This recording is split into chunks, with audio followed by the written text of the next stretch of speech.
일본이 7월이 다가오는 것을 두려워하고 있습니다. 대지진과 해일이 몰려올 것이라는 두려움 때문입니다. 사실 일본 정부의 발표가 이런 두려움을 부추긴 측면이 있습니다. 교도통신과 아사히 신문의 보도에 따르면 일본 내각부 전문가 검토회가 올해 3월 31일에 난카이 해곡 대지진 발생 시 사망자가 30만 명, 피난민이 1230만 명에 이를 것이라는 추정치를 발표했습니다. 이 난카이 해곡은 시즈오카현 앞바다에서 시코쿠 남부, 규슈 동부 해역까지 이어진 해저 골짜기로 이 지역에서는 90년에서 250년 주기로 대형 지진이 발생해 왔는데요. 마지막 난카이 대지진이 1945년이어서 아직 80년밖에 지나지 않았는데도 최근에 이 문제가 일본 사회에 큰 이슈가 되고 있습니다. 그렇다면 일본 정부가 왜 이런 뜬금없는 발표를 했을까요?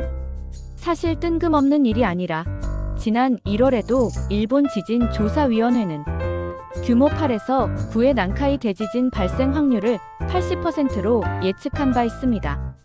그렇다면 이러한 통계가 지금 이 시기에 발표되고 사람들이 갑자기 반응을 하는 이유는 무엇일까요?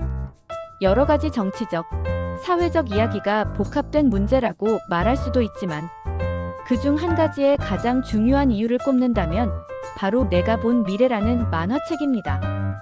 갑자기 만화책이라니 어이가 없으시죠? 하지만 제 이야기를 들으면 그렇게 어이없지만은 않을 겁니다. 이 만화는 1999년 7월에 발간된 타츠키 료의 작품입니다. 그녀는 어린 시절 당한 교통사고로 집에서만 지내며 만화를 그렸다고 합니다.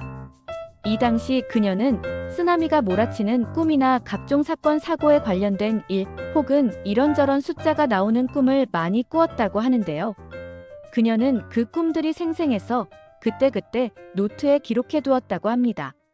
그리고 나중에야 이것이 예지몽이라는 걸 깨닫게 되었다고 합니다. 그녀는 그 꿈들을 모아 만화책으로 발간을 했습니다. 하지만 그 만화책이 발간된 1999년에는 이미 벌어진 일들이 많았습니다. 엘비스 프레슬리의 죽음이나 다이애나 비의 죽음 등의 사건이었죠. 따라서 사람들은 단지 그녀가 그저 이미 벌어진 일로 재밌는 상상을 했다는 정도로만 생각했고 당시엔 이 만화의 인기가 그다지 높지 않았습니다. 이 책을 내고 그녀의 후속작이 없었다는 것만 봐도 알 수 있죠. 그런데 2011년 3월 후쿠시마 원전 사고를 일으킨 동일본 대지진이 이 책에 예언되어 있다는 것이 알려지면서 이 책은 다시금 주목받게 됩니다. 이미 절판이 된 책이다 보니 이 책을 사려고 수백만 원을 지불하는 사람도 있을 정도였습니다.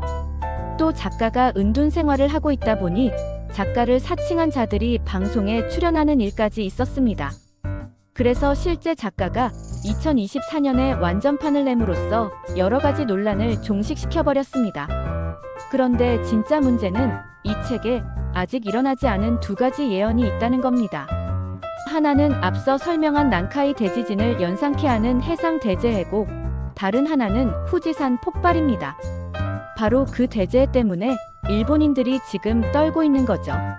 만화의 예언에 따르면 2025년 7월 5일을 기점으로 일본과 필리핀 사이의 바다에서 대지진이 일어나고 동일본 지진 때보다 3배는 더 큰 해일이 일본을 덮친다는 것. 동일본 대지진으로 인해 약 15,895명이 사망하고 2,539명이 실종됐고 6,156명이 부상, 12만 1,996채의 주택이 전파, 28만 2,920채의 주택이 반파된 것으로 알려졌습니다. 따라서 3배 높은 해일이 몰아친다면 그 피해는 단순히 3배가 아니라 30배가 될 수 있는 거죠. 만약 정말 그런 일이 벌어진다면 일본 정부가 추정한 피해 규모 정도, 아니 그걸 뛰어넘을 수도 있습니다. 이러한 공포 때문에 일부 일본인들은 안전한 곳으로 실제로 이주하기도 했다고 하니 그냥 웃어넘길 수 있는 수준은 이미 지났죠. 이 책에서는 2025년 7월 5일에 대지진이 있을 것이라 예상하고 있고 그로 인해 엄청난 해일이 일어나 수많은 사람이 죽을 것이라고 했습니다.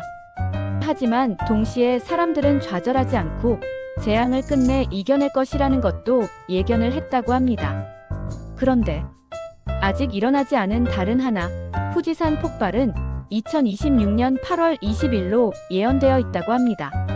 이렇다 보니 이런 음모론 혹은 미신을 믿지 않는 사람도 괜히 불안해지는 건 어쩔 수 없을 겁니다.